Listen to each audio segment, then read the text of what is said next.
Président ASEL Sénégal, l'association conducteurs d'engins lourds du Sénégal tey ñu ñëw ba ci buntu bii ngeen gis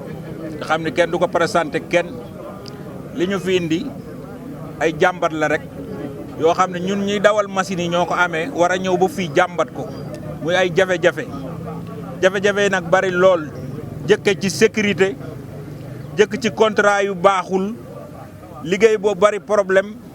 conducteurs yu am problème ak dàq gu dul jeex loolu moo ñu indi ba fii ñu ñëw pour revendiquer li nga xam ne ñun ñoo ko moom. association conducteurs d'engins nag ñi ngi koy doog a gis c'est la première fois ñu gis ko ndax ci secteur bi ñu bokk dañu doon fàtte ba tey ñu génne suñu bopp mën nañ ni caat lañ première lañ wante nag lépp loo gis ci réew mi rek ñun ñoo ci jiitu ndax fii ngeen jaar ba yëg si fii ñun ñoo fi jiitu ngeen doog a yëg si. ñun ñooy jànkoonteel bépp jafe-jafe boo xamante ni kiy dëkk ki am problème mu assainissement ki am problème mu yoon ki am problème mu dëkkuwaay ki am problème mu béton ki am problème mu carrière ñun loolu yëpp ci ñun lay sukkandiku te ñun ba léegi kenn déggaguñu bii yoon nag dañu ñëw ba fii pour indi suñu boolu njàmbat fii ci Thiès dajale fi conducteurs yi ngay gis ñii ñëpp kenn ku ci ne yor na si jàmbat boo xamante ni defe naa ne jooy gi fii rek lañ ko mën a jàmbatee pour mu yegg. moo tax nag ñu ñëw fii parce que dañu demandé laaj nañu demandé nañu jour boo xam ne ñun dañu war a am suñu syndicat wu bopp ñëw nañ fii nag nee nañ dinañ ñu ko jox googu nag moom la ñu gën di accélérer pour jox gi gën a gaaw parce que dañu soxla suñu syndicat wu bopp parce que ci la ñu mën a revendiquer li ñu soxla mais su dul loolu li ñu bëgg duñu ko mën a am ñëw nañ nag ba fii nee nañ dinañ ñu ko jox googu nag la ñuy gën a accélérer di ci pousser état mu xam ne ay xaleem yu ndaw ñoo nekk fii soxla loolu te soxla nañ ko torop parce que loolu rek moo nu mën a tax ñun li ñu bëgg ñu am ko bëgguñoo wax ak kenn bëgguñoo dugg ci kenn mais ñëw nañu fii nee nañu dinañ ñu jox ba jox nañ ñu kayit yëpp ñu war ko remplir non nee nañ ñu dinañ ñu demandeel congrès mais datu congrès boobu lañ bëgg a xam ak nu mu gën a gaawee nag dañ ko soxla. li ngeen soxla dëgg-dëgg. syndicat bi lañ soxla syndicat bu ASEL Sénégal. mooy la association conducteurs d'engins lourds du Sénégal conducteurs Sénégal yëpp booloo nañ doon benn dank yëkkateendoo dóorandoo li ñu soxla ñun mënal nañ ko suñu bopp moo tax ñu ñëw fii di ko laaj jërëjëf. Nous sommes là aujourd'hui pour fêter la fête de 1er mai, la fête du travail, qui concerne les travailleurs d'engins lourds. Nous sommes là aujourd'hui pour manifester notre désaccord par rapport à l'État du Sénégal, pour les raisons pour ne pas nous donner notre syndicat, propre syndicat par exemple. Car si vous constatez, les conducteurs d'engins lourds sont au Sénégal, sont au début et à la fin de tout développement. Si on parle de minerais au Sénégal, c'est les conducteurs qui sont en premier dans les lieux et en dernier dans les lieux. Donc nous sommes là, le Sénégal ne peut pas se développer sans les conducteurs d'engins lourds. Donc nous sommes là pour manifester notre satisfaction et notre désaccord par rapport à ce que l'État nous prenne ou fait pour les conducteurs d'engins lourds. Donc nous voulons beaucoup plus d'assistance, beaucoup plus de reconnaissance parce que les conducteurs d'engins lourds représentent énormément de choses dans ce pays qui est le Sénégal. Mais apparemment vous traversez d'énormes problèmes, hein? Bien sûr, nous traversons d'énormes problèmes parce que les conducteurs d'engins lourds ne sont pas respectés aussi au Sénégal. Parce que là, aujourd'hui, s'il n'y avait pas les conducteurs d'engins lourds, nous ne serons pas là. Parce que les conducteurs d'engins lourds qui sont dans les caniveaux, qui sont dans les mines, qui sont dans l'or, qui sont dans les routes, qui sont dans le béton, qui sont dans le sable et tout et tout. Donc on ne nous reconnaît pas au Sénégal. Donc nous revendiquons ça, il faut que l'État reprenne... Maintenant, quels sont les problèmes que vous traversez? Il faut lister quelques problèmes que vous traversez. Bon, on nous considère comme un secteur informel, alors tel n'est pas le cas. Nous sommes très bien formés, nous sommes très bien, nous participons massivement dans le développement du Sénégal. Donc il ne faut pas qu'on nous reconnaisse comme un secteur informel. Donc nous revendiquons pour avoir déjà une grande école, etc., pour former nos futurs jeunes frères et nos fils, pour qu'on puisse participer au développement de ce pays. Maintenant, vous réclamez un syndicat uniquement pour les conducteurs d'engins. Bien sûr, parce qu'on ne nous considère pas, on n'est dans aucune centrale syndicale, donc nous réclamons notre syndicat individuel pour pouvoir continuer le travail. Rappelez votre nom. Omar Diop. Waa ASEL. Salaamaaleykum waa région de Thiès.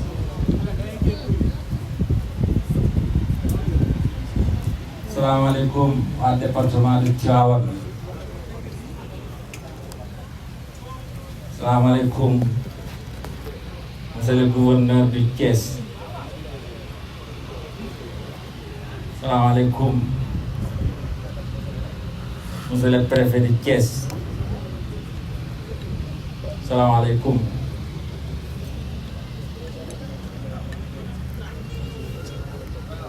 monsieur le député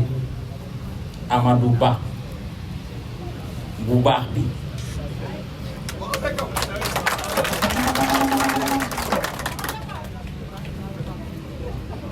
ñun de xam naa nuyoo bi buñ ko yemalee ci yow dana mate Sénégal gépp ndax yaa ne ca pénc ma ñun ñu ne woon ci mbedd bi nga ñëw fekkaat ñu ci mbedd mi war a dem ca pénc ma kon Amadou suñu nuyoo bi ci yow la yem.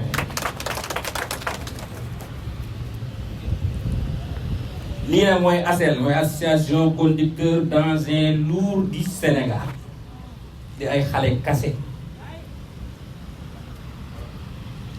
defe naa mosoo dem ci ndaje moo xam ne danga naa ñii ñooy ñiy dawal machine mosuleen ko sax waxtaane comme yaa nekk nag Amadou Ba bu baax bi association bu baax baa ngi nii.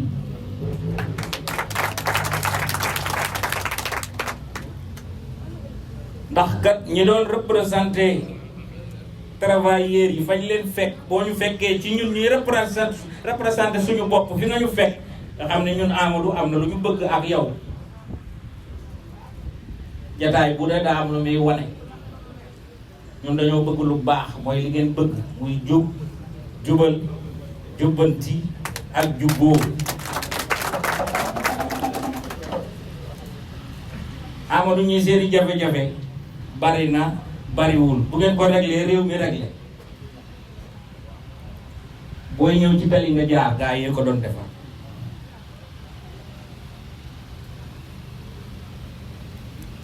foo dégg terrassement gaa yi ñoo ko doon defar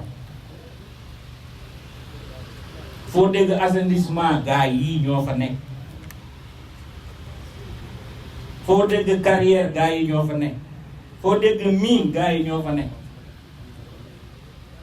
nga am sa xarit bu baax yéen a dëkk mu nekk ministre de mine ne ko am na fii njaboot bu sakkan bu am njëriñ bu am doole bu mën a liggéey njaboot boobu ñi ngi nii dajaloo ñëw nag fii mu dëkk ñëw fi digg penc bi nga xamante ne ku fi jaar gis ni moo tax ñu ñëwoon fii taxawee ko fii ndokk Amadou bi nga ñëwee. gaa yi am ay jooy yu ñuy jooy fu ne ñu ko fay jooy duggun fu ne génn fu ne tey jii boo ñëwee ba yegg si fii defe naa suñu rangooñ war na fer li koy feral gars yi li ñu soxla bariwul. Amadou dimbali ñu am assance am statut bu ñu ko amee li ci des muy les jëm ci contrat ak salaire bu ñu ko defaralee suñu bopp xanaa dina baax kon dimbali ñu ci loolu. kuy wër nit bëgg koo former boo fekkee ñu pare te di ay xale kenn ku ci ne responsabilité bi la ngay dawal bi ci gën a tuuti ñu ngi commencé ci 50 millions ñi toog fii ñëpp machine bu ci ne bu ci gën a tuuti 50 millions la commencé jëm kaw. kon ku yor responsabilité boobu boo ko joxee beneen responsabilité wax dëgg yàlla li nga bëgg dana la ko ci defal. bu fi nekkee naa salaire contrat entreprise Amadou loolu day gudd. dimbali na ñu am statut ñu am centre formation bu ñu ko amee li ñu bëgg ñun dañoo ko defal li ci des daañu ko lijjanti ndax ñi fi nekk ñu am jom lañ li ñu mën a jàmbat bari na waaye dañu bëgg a ànd ak yéen liggéey parce que mën nañu ko dañoo nekk fépp nag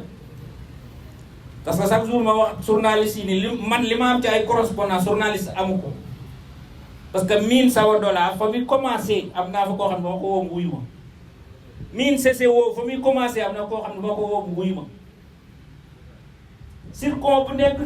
bu nekk Casamance am na koo xam ne moo ko woo mu wuyu ma carrière Bandia Sindia feneen koo xam ne foo ko woo mu wuyu ma journaliste amuñu loolu ñun conducteurs yi kese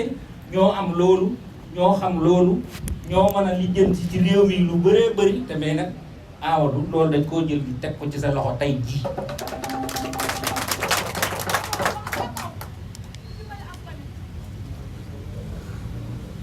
secteur la boo xam ne boo ci jàppee di ngeen yëg ni am na lu gën a gaaw te ñun gaaw nañu boo demee ne ministre de l'agriculture loolu mu bëgg ñu formé bu ba paree ngi fi man ko man ci leneen nanu ci jox suñu wàll ci yow lañ koy jaarale. Birame Souleye comme yéen a dëkk li ñu te wax lañ lay wax dee ko njabootam ngi fi nanu gis am na luñ ko mënal am na lu nu mënal. dañ toog waxtaan premier ministre nag nee ko ñun comme day wut ay emploi mën nañoo créer 50 000 ñun ñu nekk fii parce que nag mën nañu ko moo tax ñu wax la te suñu laajee lu tax ñu wax ko ñu indil ko wala gars yi loolu nekkul wax day am témoin ku am gan danga koy wax li nga bëgg buñ paree ñu bàyyi ko moom li mu xam waaye dañ la wax li ñu bëgg ndax nag mën nañu bu ñu mënul woon duñ ni la mën nañu te gis nañ li ngay def te bëgg nañ see jàpp bëgg nañ leen jàppal wane leen ak premier ministre ñu indil ko ñun loo xamante kenn musu ko koo indil muy association boo xamante ni dañoo taxaw am force am jom mën a liggéey te formation formé wu ba pare fii rek nga koy gisi kenn ku nekk nag ngi daw wut si ñu waaye nun daa am fu ñu bëgg a dem ndax dañoo fekk ne ni réew mi dafa nekk 3e suusa suul machine a ci gën a gaaw Amadou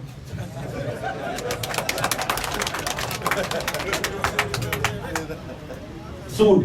ñoo ci gën a gaaw kon dimbali leen nu dimbali leen boo waxee lu baax ba pare jërëjëf sori dimbali leen ñu dimbali leen parce que mën nañu ko lii rek moo doon wax ci gars yi yëpp seen jàmbat moom loolu la mënuñoo bël lépp di la ko tegal nii da ci des nag dañ la koy ñaan audience ñaan ko premier ministre Amadou loolu suñ ko amul yow mii la ñuy woowaat ndax dañoo ñëw fii bokk ci sa njaboot ñëw ci digg Thiès ñaan la loolu te ñii fi nekk ñëpp loolu lañ bëgg waaye boo ñu dimbalee ci lii ñuy wut nii Amadou dem ñoo ci gën a gaaw te mën nañ ko lool nag gars yi xam nañ ci dara milliards yoo dégg borom machine a jiitu foo dégg milliards ci réew mi rek boo xoolee borom machine a nekk dara te amul fii benn borom machine boo xam ne milliardaire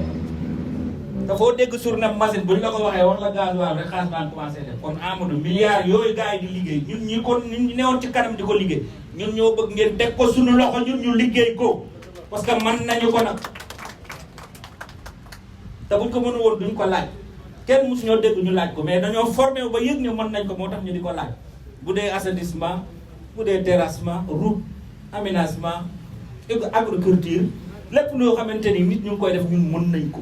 te yow koo accompagner mu dem parce que yaay Amadou mu baax mi gars yi jërëjëf. C'est bon. Bonjour. Avant tout, permettez-moi de se présenter, c'est M. Khadim Diouf, membre actif de ASEL, Association des conducteurs d'engins lourds du Sénégal. Monsieur le gouverneur de la région de Thiès, Monsieur le ministre de l'énergie, du pétrole et des mines, Monsieur le préfet, Monsieur le député, Monsieur Amadouba, Monsieur le maire de la ville de Thiès, chers partenaires du secteur privé, chers membres et sympathisants de ASEL, chers invités distingués dans vos rangs, grades et qualités. C'est avec immense et un profond sentiment d'engagement que je rends hommage. Je tiens d'abord à saluer la présence de son Excellence, Monsieur le député Amadouba. Et je salue particulièrement le président de l'ASEL, Monsieur Ousmane Fall, qui représente une profession essentielle à notre économie et à notre infrastructure. Enfin, je voudrais saluer mes chers collègues et invités qui se sont joints à nous. Votre présence témoigne de votre engagement et de votre soutien à notre cause. Aujourd'hui, nous voulons reconnaître l'importance de notre profession. Nous sommes les moteurs qui font avancer les chantiers. Nous sommes ceux qui, avec précision et savoir-faire, manœuvrent des engins lourds pour transformer des idées en réalité. Notre expertise et notre dévouement sont des atouts précieux qui contribuent à bâtir l'avenir de notre pays, le Sénégal. Cependant, cette journée est aussi l'occasion de rappeler l'importance de la sécurité. Chaque conducteur d'engin doit rentrer Saint-Louis sain et sauf et il est de notre responsabilité de veiller à ce que nos conditions de travail soient optimales. Ensemble, nous pouvons promouvoir une culture de sécurité qui protège non seulement notre santé, mais aussi celle de nos collègues. Cette belle journée est une opportunité pour présenter nos doléances à nos chers gouvernants. Cette plateforme revendicative des conducteurs d'engins lourds du Sénégal se porte essentiellement sur deux choses, financières et administratives. Nous savons que le gouvernement actuel a le pouvoir de faire changer les choses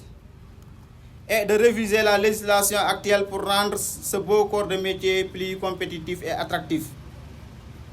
C'est dans cette même optique qu'ACEL Sénégal implore le gouvernement à négocier avec les entreprises et au bureau de recrutement, autrement dit bureau intérim,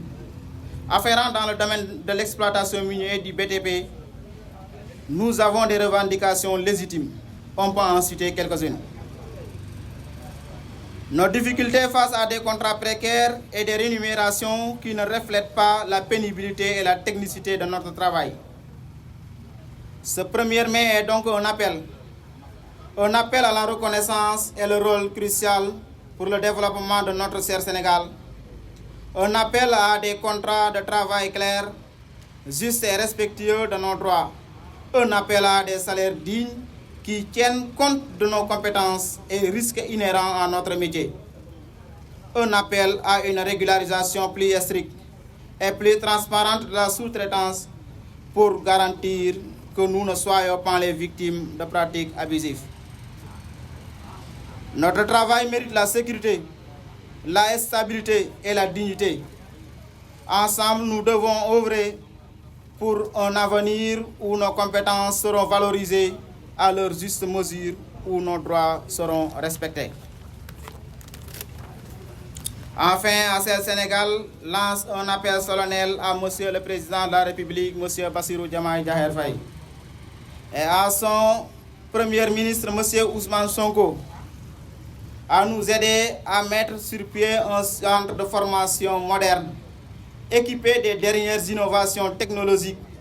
pour la certification et la formation des conducteurs d'engins lourds du Sénégal et de la sous-région. Mesdames et messieurs, pour clôturer cette belle journée, permettez-moi de remercier Monsieur le député Amadouba ainsi qu'à tous les élus locaux pour leur soutien inestimable à la réussite de cette belle fête. Merci, Monsieur le Président.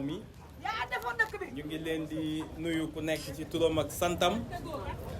di leen ziar bu baax di jël nuyoo yi di ko teg ci loxo Ousmane Fall bi nga xam ni mooy président association des conducteurs d'engins lourds du Sénégal. ñu am mbégte mu rëy teew fii ak délégation bi nga xam ni tudd nañ leen fi di jëmmal bis bi nga xam ni moom la ñu jagleel tous les travailleurs ci àddina. mu nekk bisum saytu feet la naam mais bisum saytu la ci àq ak yelleefu travailleurs yi. ma am nag mbégte bi ma jógee sànq bourse du travail ñëw fii découvrir association bii nga xam ne am na solo lool ci am réew. président wax na ko léegi réew mënul développer te àndoog les engins lourds ndax ñoom ñooy jiitu. li nga xam ni nag moo xaw a doy waar mooy boo demee ci dëkk tubaab yi ñi nga xam ni ñoo am permis yi dawal engins lourds yi ñoom rek ñooy salarié yoo xam ni duñu wut liggéey dañ leen di wuti. boo demee ci sérieusement boo demee ci boîte d'intérim toujours lenn rek ngay gis conducteur d'engin cherche conducteur ku nekk avec des conditions yoo xam ni bu ñu la joxee CDI da ngay bañ buñ nee dañ lay signer CDI da nga naan déedéet da ngeen may bàyyi ma nekk intérim ndax buñ ma liggéeyee fii une semaine am xaalis toog noppalu demaat feneen parce que c'est un métier extrêmement reconnu mais nag dafa am lu tax te président junj na ko monsieur sëñ Diouf mi doon lire le discours en français wax na ko foog ñu yegg ci ñaari réforme yu am solo yi bi ci njëkk mooy le statut c'est incompréhensible lu toll ni engin lourd ñi koy dawal loolu laa ko njëkk a laaj ndax am ngeen convention collective wala des accords de branche mu ne ma amuñu sax convention collective maanaam yéen ak ñiy dawal taxi ñi dawal moto Jakarta lañ considéré noonu lañ leen di jëlee noonu lañ leen di dàqe alors que le premier problème donc c'est le statut parce que kuy liggéey engin lourd ci mine le minimum mooy war na am prime de risque mën na am prime aléa climatique ndax ci naaj bi lay nekk 40 degrés di manier ay outils yu dangereux kooku bu amul ce statut minimal là mais liggéey bi mënul dem beneen bi ci nekk mooy une certification wax na ko avec un centre agréé ba nga xam ne bu ñu joxee les multinationales ay chantiers yu mag dañ naan leen wan leen ñu engin yi ngeen di liggéeyee yépp bu ñu leen joxee marché yi nga xam ni ñun suñu gaay fii mënuñu koo dawal ngeen indi ko fi 9 mois avant ngeen former leen ci mais kenn du nangu ngeen indi yéen seeni conducteur ñuy dawal yenn engins yi boo waxee ñu ne la non ñuy gaay yi mënuñu koo dawal donc ce permis yéen dañ leen war a détacher ci permis de conduire yi boo demee ba am permis day mel ni koo xam ne dafa am master ci dawal mooy permis bii mu am dañ ko yóbbu ci centre mu maîtriser ko ñu agréé ko mu téye certification boo koy embaucher certification bi ngay embaucher loolu bu amul lii yëpp ngeen di wax nii mais c'est voué à l'échec te loolu c'est pas normal mu continuer ba heure bi mais nag yéen aussi yàlla dafa def ngeen mën a xeexal seen bopp parce que yéen bu ngeen xëyoon taxaw réew mi taxaw société yi taxaw loolu moom mën naa ni yéen képp laa jàpp ni ak médecins yeeg ñenn ñoo xam ne mën ngeen xeexal seen bopp donc li ñu war a yegg mooy ngeen fexe ba permis bi ngeen yor France ku am permis poids lourd je vous assure day génne wane ko waa këram defal ko feet parce que xam nañ ni mooy permis wu liggéeyam à fu mu mën a dem permis yi nag foog ñu def ko équivalence internationale boo xam ni même yow bu la neexee xëy dem Dubaï liggéey mais parce que ñëpp reconnaître nañ certification bi à l'international loolu kese mooy tax ñu respecté leen mais boo ñëwee indi permis boo xam ni àndul ak agrément boo xam ni xam nañ ni képp ku amul lii mënoo koo dawaloo ci mine ci carrière wala ci chantier boo amee ce statut là c'est à partir du permis il faut qu'on réforme le permis des engins poids lourds moom mu nekk benn permis bu spécial nga xam ni ñi ko am moom xam nañ ni ñoom macha allah bu Sénégal ba Japon ils ont avec la formation continue les mécanismes am nañ xam-xam pour mën a conduire tous les types de véhicules yoo xam ne ñoo fi ñëw je pense que association bi président am ngeen sas bu rëy mais seen situation tamit mën ngeen ci lu bëri donc incha allahu rabbi on essaiera ñu liggéey ci ngeen rencontrer le ministre des infrastructures accompagner peut-être aussi ngeen jox ma seen doléance ma joxal la ko la commission transport bu assemblée ndax régime bi ni muy doxee du ay député individuellement ñooy jóg di dox ay yenn yi dafa am ay commission yu ëpp doole député bi gën a mën a ñoŋal seen revendication ñu porter leen ko ngeen yóbbu ko ci ministère bi pour que assise u transport yi yéen da ngeen cee waroon am benn kii bu spécial ñu jëm ci loolu je pense que bu ngeen amee statut boo xamante ni seen permis du bokk ak sax couleur yeneen permis yi ba nga xam ni foo ko génne nit ñi xam ni permis bii ki ko am ak ki am master ñoo yam te kii moom foo ñu gisee kër gu rafet borom mine bi bu amee moom war na cee mën a gis boppam donc ñu ngi leen di sant di leen gërëm di leen encourager ngeen continuer di ñaan yàlla may président ak son premier ministre ak gouvernement bi ambition yi ñu am ñu réaliser ko incha allah bonne fête de 1er mai merci à tous.